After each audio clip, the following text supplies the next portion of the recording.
आज हम BSc part second paper second organic chemistry में फिनोल के बारे में जानकारी लेंगे।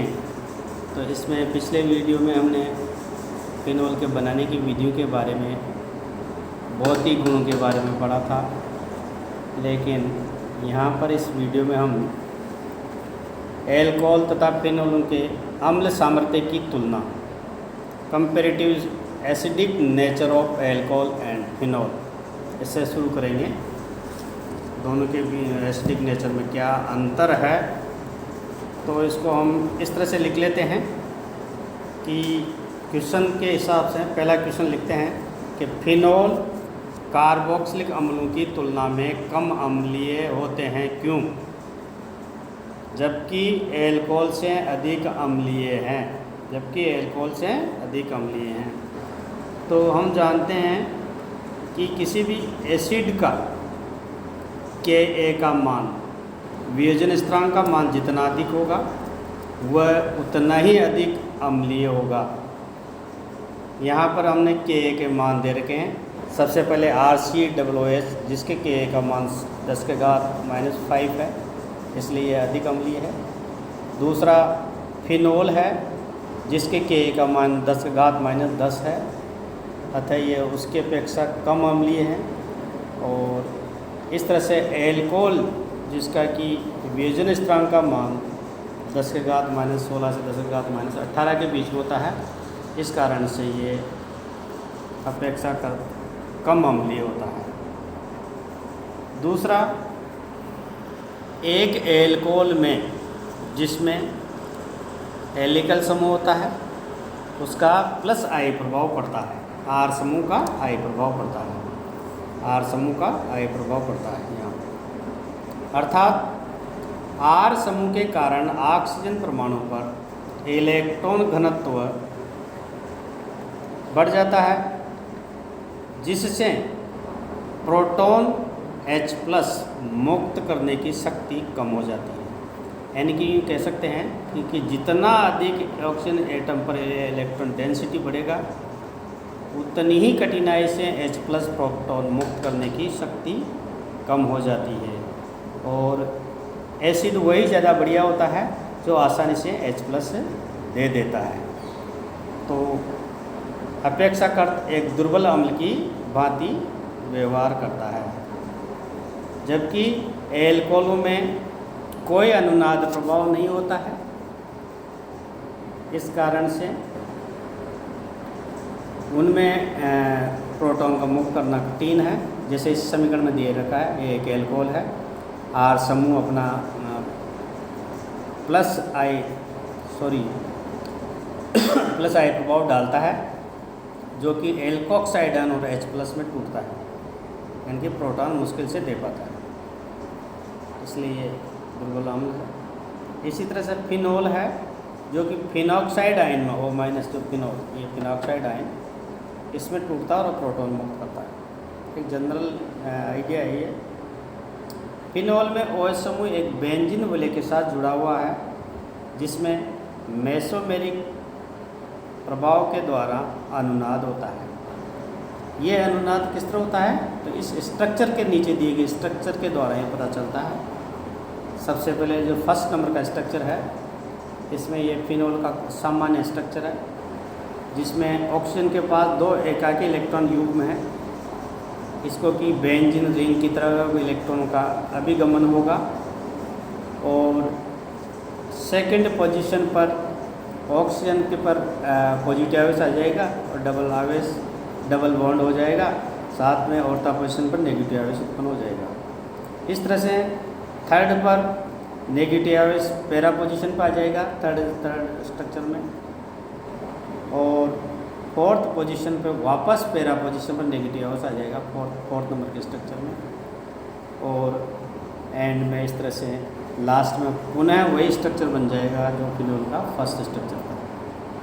तो ये एक रेजोनेटिंग स्ट्रक्चर है फिनोल का, जिसके द्वारा हम इसके अम्लीय प्रवृत्ति को एक्सप्लेन कर सकते हैं।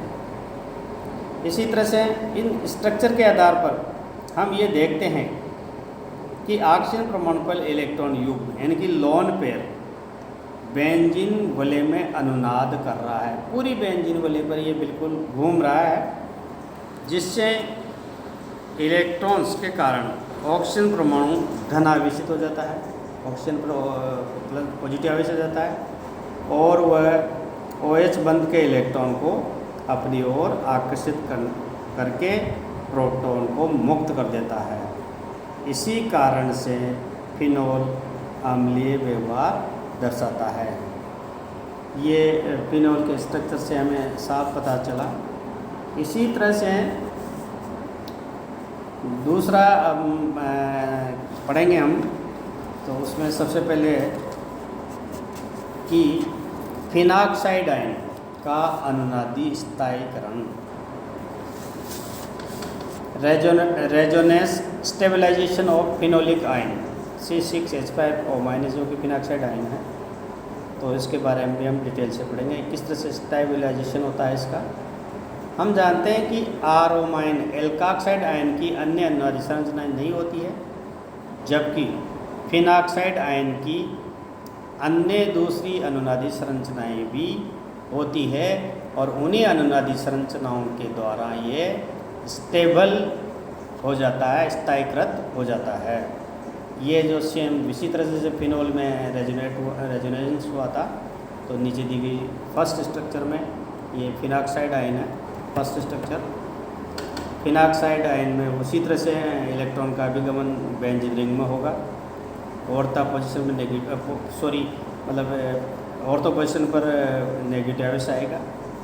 फिर थर्ड नंबर की स्ट्रक्चर में पैरा पोजीशन पर और फोर्थ में वापस ऑर्थो पर, और फिर इनका एक अनुनाद संकर हाइब्रिड रेजोनेंस बन जाएगा, जो कॉमन इस फिनॉक्साइड आयन का अनुनाद संकर कहलाता है। यानी फिनॉक्साइड आयन एल्कोक्साइड आयन की तुलना में अनुनाद द्वारा अधिक स्थायीकृत होता है, क्योंकि एल्कोक्साइड आयन में तो अनुनादी संरचनाएं पाई ही नहीं जाती है।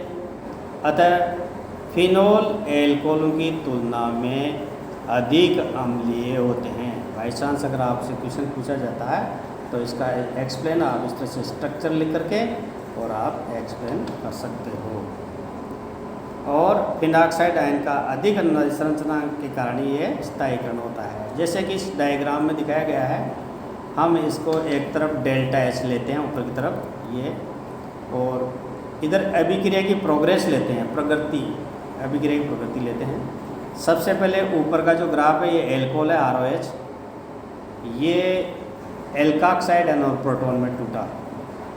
फिर इसके बाद में ये फिनोल है जो कि फिनॉक्साइड आयन और प्रोटॉन में टूटा, और इन दोनों का जो फिनॉक्साइड आयन से बीच का जो है यह अंतर अधिक होने के कारण से फिनोल की तुलना में फिनॉक्साइड आयन अधिक अनुनादी संरचनाओं के कारण स्थायीकृत होता है।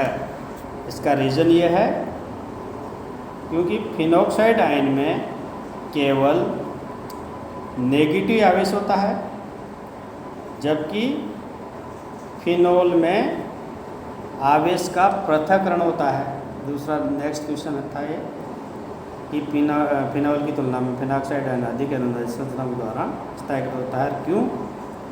तो पहले वाले में जो है वो तो नेगेटिव आवेश होता है, लेकिन दूसरे वाले में आवेश पृथक्करण का मतलब होता है पॉजिटिव और नेगेटिव आवेश, पॉजिटिव और नेगेटिव आवेश होना युक्त अधिक ऊर्जाएं होती है। इस कारण से फिनॉक्साइड आयन अधिक अम्लीय होता है। तो इसको भी इस डायग्राम के द्वारा अपन देख सकते हैं। यहाँ पर पहले हमने एक ये फिनोल लिया, और जो कि यहाँ सबसे पहले OH प्लस में और इसमें टूटेगा, है कि फिनोल अगर है तो OH प्लस में टूटेगा, और जो दूसरा जो सेकंड नंबर का ग्राफ है ये फिनॉक्साइड आयन और H में टूटेगा। यहाँ पर pH का मतलब फेनिल समूह है C6H5, यानी फिनॉक्साइड आयन का फिनॉल की तुलना में अधिक अनुनादी स्थायीकरण, ये जो तीर का निशान है ये बता रहा है दोनों के बीच का गेप। नेक्स्ट इसकी एक्सप्लेनेशन है कि फिनोल्स कार्बोक्सिलिक एसिड की तुलना में कम अम्लीय होते हैं। ऐसा क्यों? हम जानते हैं कि कार्बोक्सिलेट आयन में ऋणावेश केवल ऑक्सीजन परमाणु पर होता है। जो कार्बोक्सिलिक एसिड का अगर आयनन करते हैं तो कार्बोक्सिलेट आयन प्लस H+ में टूटता है, तो इसके केवल ऑक्सीजन परमाणु पर नेगेटिव आवेश होता है, जबकि फिनॉक्साइड आयन पर ऋणावेश संपूर्ण बेंजीन वलय पर होता है। ये जैसे दोनों समीकरण है, ये पहले कार्बोक्सिलिक एसिड है जो इसमें टूट रहा है कार्बोक्सिलेट आयन प्लस H में, और फिर ये जो फिनॉक्साइड आयन फिनोल जो टूटेगा फिनॉक्साइड आयन में टूटेगा, और इस पे जो नेगेटिव आवेश है संपूर्ण बेंजीन रिंग पर होता है। और यही कारण है कि ऑक्सीजन कार्बन से अधिक इलेक्ट्रॉन आकर्षित होता है। जो ऑक्सीजन है वो कार्बन परमाणु से अधिक इलेक्ट्रॉन आकर्षित होता है, अतः कार्बोक्सिलेट आयन फिनॉक्साइड आयन से अधिक स्थायी होता है। इसलिए फिनोल कार्बोक्सिलिक अम्ल की तुलना में कम अम्लीय होते हैं। ये इसका आंसर था। और अब नेक्स्ट और इम्पोर्टेंट, इसको पढ़ना बहुत जरूरी है फिनोल को जानकारी के लिए। मतलब फिनोल की अम्लता पर प्रतिस्थापियों का effect of substituent on the acidic of phenolic. यदि बेंजीन वलय जुड़ा हुआ प्रतिस्थापी हो तो उसकी उपस्थिति से फिनोल की एसिडिफाई वृद्धि हो जाएगी, नंबर 1। नंबर 2, यदि प्रतिस्थापी पर अनुनाद को घटाने वाले हो तो फिनोल की एसिडिटी घट जाएगी। दो फैक्टर यहाँ पर काम करेंगे। वह भी प्रतिस्थापी बेंजीन वलय पर लग रहे हैं, तो दो प्रकार के प्रतिस्थापी होंगे। पहले फिनोल की एसिडिटी को बढ़ाने वाले, दूसरे फिनोल की एसिडिटी को घटाने वाले। तो इनको एक एक करके पढ़ेंगे हम। तो सबसे पहले जो पहला जो है वो प्रतिस्थापित पढ़ते हैं हम। वलय में इलेक्ट्रॉन आकर्षित समूह जुड़े हो तो if the substituent exert a -I effect, या इसको यूँ कहेंगे -I प्रभाव डालने वाले समूह।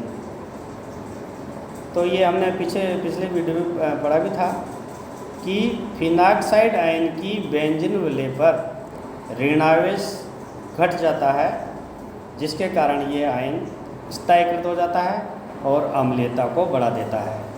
ऐसे समूह कौन कौन से हैं? जैसे NO2, हेलोजन में बहुत सारे हैं, क्लोरीन, ब्रोमीन, आयोडीन, क्लोरीन आदि, CN, COOR, और ये जो स्ट्रक्चर दिखाई दे रहा है R मीन्स एलिकल समूह, और R की जो वैल्यू है जो ऊपर दो समूह बताए गए हैं NO2, ये X CN COOR है, तो ये इलेक्ट्रॉन को रिंग से आकर्षित कर रहा है, इसलिए इसमें नेगेटिव आवेश घट जाएगा, और इस ऋणावेश का स्थायीकरण होने की वजह से अम्लीयता का मान बढ़ जाता है। रीज़न स्पष्टीकरण कैसे करते हैं?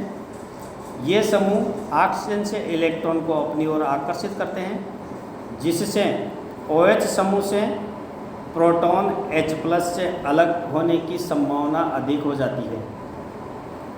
एक तो ये रीज़न है क्योंकि ऑक्सीजन से इलेक्ट्रॉन को आकर्षित करते हैं। दूसरा रीज़न, फिनॉक्साइड आयन पर उपस्थित ऋणात्मक आवेश का विक्षेपण भी अनुनाद प्रभाव से बढ़ जाता है, जिससे फिनॉक्साइड आयन का स्थायित्व बढ़ता है और फिनोल का आयनन बढ़ जाता है। जैसे इस इक्वेशन में दिखाया जा रहा है, फिनोल का जो आयनन होता है वह फिनॉक्साइड आयन और H+ में। अच्छा, एसिड वही जो ज़्यादा बेटर है जो आसानी से H+ देता है, और वही ज़्यादा अम्लीय होगा। नीचे उदाहरणों में जो आसानी से H+ देता है वह अधिक अम्लीय होगा। इन उदाहरण से हम स्पष्ट करेंगे। जैसे ये स्ट्रक्चर है, पहला सबसे पहले ऑर्थोक्लोरोफिनोल है, फिर दूसरा ब्रोमो है, तीसरा आइडो है, चौथा फ्लोरो है और लास्ट में फिनोल है। यानी कि सबसे अधिक अम्लीय क्लोरो होगा, ऑर्थोक्लोरोफिनोल होगा, और सबसे कम अम्लीय फिनोल होगा।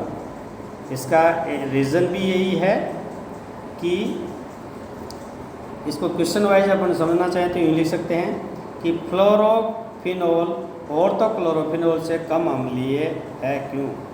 सॉरी, ऑर्थोक्लोरोफिनोल से कम अम्लीय होता है क्यों। इसका सीधा आंसर है क्योंकि F की इलेक्ट्रोनेगेटिविटी या विद्युत ऋणता Cl की विद्युत ऋणता से अधिक होने के कारण ये फिनोलिक समूह के साथ अधिक मजबूती से अंतराणुक बंध बना लेता है, और इस तरह से अंतराणुक बंध बनाने के कारण प्रोटॉन यानी कि H+ का निष्कासन कठिन होता है। अतः यही कारण है कि ये अपेक्षाकृत बहुत कम अम्लीय होता है। ये नेक्स्ट जो है, इस तरह से इसको एक्सप्लेन किया हमने। मतलब इसी तरह से नेक्स्ट क्वेश्चन जो है वो है पैरा प्रतिस्थापी फिनोल ऑर्था प्रतिस्थापी फिनोल से अधिक अम्लीय होते हैं क्यों। हमारी जो बेंजीन रिंग पर जो पैरा प्रतिस्थापी फिनोल होते हैं वो ऑर्थो की अपेक्षा अधिक अम्लीय होते हैं। तो इसका भी एक रीज़न है।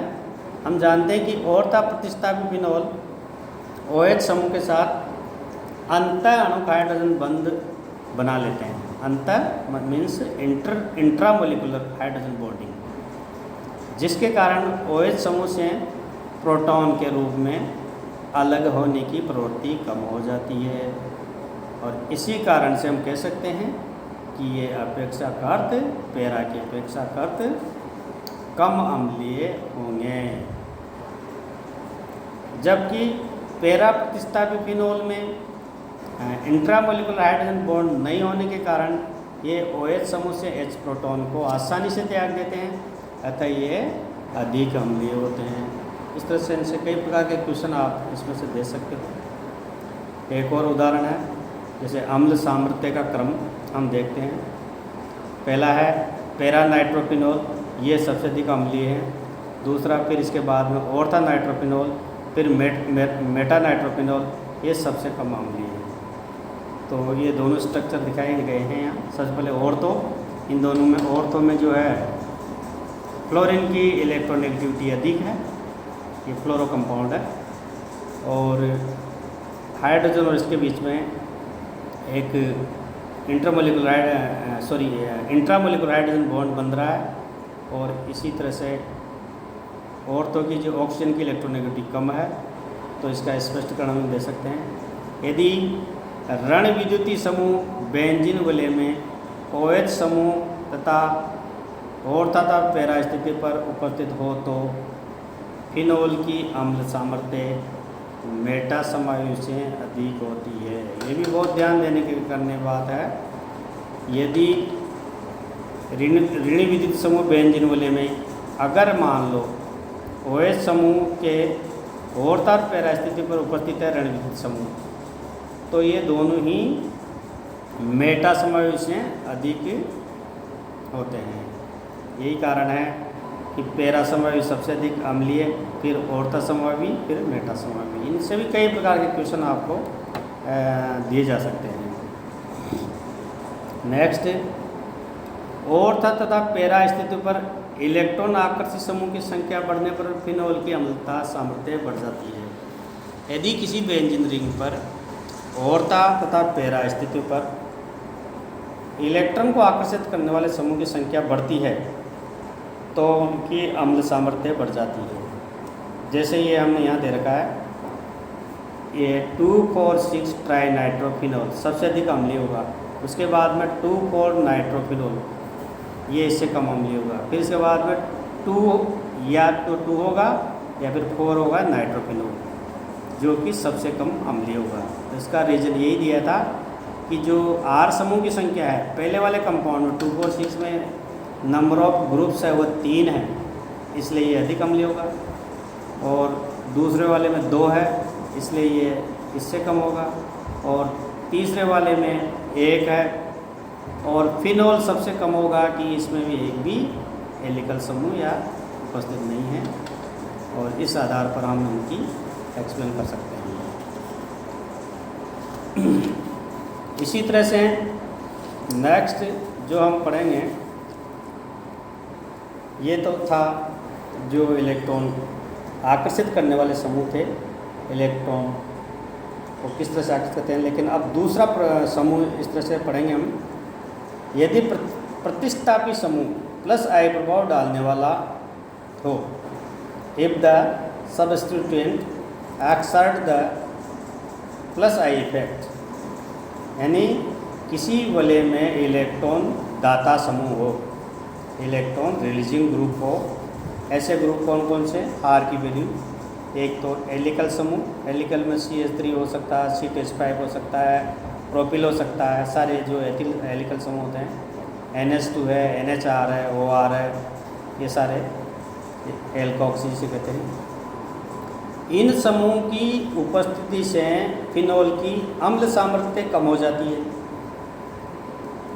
ये इम्पोर्टेंट चीज़ है, जबकि पिछले हमने जो समूह थे इलेक्ट्रॉन विथड्राइंग ग्रुप, उनकी उपस्थिति से अम्ल सामर्थ्य बढ़ती थी, लेकिन इन समूह की उपस्थिति के कारण अम्ल सामर्थ्य कम हो जाती है। जैसे इस स्ट्रक्चर में दिखाया गया है, ये R जो समूह है इनमें से एक हो सकता है, NH2, NHR, R वगैरह, ये बेंजीन रिंग को इलेक्ट्रॉन दे रहा है, रिलीज कर रहा है, तो ऋण आवेश का अस्थायीकरण हो जाता है और अम्लता घट जाती है। इसका रीजन एक्सप्लेन करेंगे हम। इलेक्ट्रॉन रिलीजिंग ग्रुप के द्वारा अपनी ओर से बेंजीन वलय को इलेक्ट्रॉन देने के कारण बेंजीन वलय पर तथा ऑक्सीजन परमाणु पर इलेक्ट्रॉन घनत्व अधिक हो जाता है। इलेक्ट्रॉन घनत्व अधिक हो जाता है। एक तो रीज़न ये है कि जो ही मतलब हम ग्रुप को इसकी ओर जोड़ते हैं बेंजीन वलय पर, तो ये अपना इलेक्ट्रॉन बेंजीन वलय को दे देता है, इसलिए ऑक्सीजन परमाणु पर इलेक्ट्रॉन घनत्व अधिक हो जाता है। दूसरा रीज़न, इलेक्ट्रॉन दाता समूह फिनॉक्साइड आयन पर ऋणावेश के स्थायीकरण को बढ़ाकर उसे अस्थायी कर देते हैं, जिससे OH समूह से H प्रोटॉन के रूप में निकलने की संभावनाएं बहुत कम होती है। तो ये इस तरह से इन ग्रुप का था। नेक्स्ट है प्लस आई प्रभाव। ये प्रभाव OH समूह के ओरता एवं पैरा स्थितियों पर मेटा की अपेक्षा अधिक होता है। ये चीज़ ध्यान देने की है बात है कि जो प्लस आई प्रभाव होगा किसी भी ग्रुप का, वह ओरता और पैरा स्थितियों पर मेटा की अपेक्षा अधिक होता है। इस कारण से इसकी जो अम्लता का क्रम है वह इस तरह से है। जैसे फिनोल स्ट्रक्चर है, फिनोल सबसे अधिक अम्लीय है, इसके बाद में मेटा होगा क्योंकि इसका प्लस आई प्रभाव का प्रभाव इस पर कम होगा, फिर इसके बाद में पैरा होगा और इसके लास्ट के बाद में ओरता होगा। ये एक आपके इस तरह से कई क्वेश्चन पूछे जा सकते हैं कि फिनोल मेटा फिनोल की अपेक्षा अधिक अम्लीय होता है क्यों, इसमें आपको एक लाइन जो मैंने ऊपर लिखा वो देना है। इसी तरह से मेटाक्रिसोल पैराक्रिसोल की अपेक्षा अधिक अम्लीय होता है क्यों, इसका भी वही जवाब देना है। इसी तरह से पैराक्रिसोल और तक क्रिसोल की अपेक्षा अधिक अम्लीय होता है क्यों, कई सारे क्वेश्चन बन जाते हैं। और यहाँ पर एक चीज़ और ध्यान देने योग्य है, इसमें लिखेंगे हम कि मेटाक्रिसोल ओरता और पैरा समवायु से अधिक अम्लीय होता है क्यों, इसका एक रीज़न लिखेंगे एक लाइन में। जैसे ही ऋण आवेश ओरता और पैरा स्थितियों पर आता है तो मेथिल समूह के प्लस आई प्रभाव के कारण प्रतिकर्षण होता है।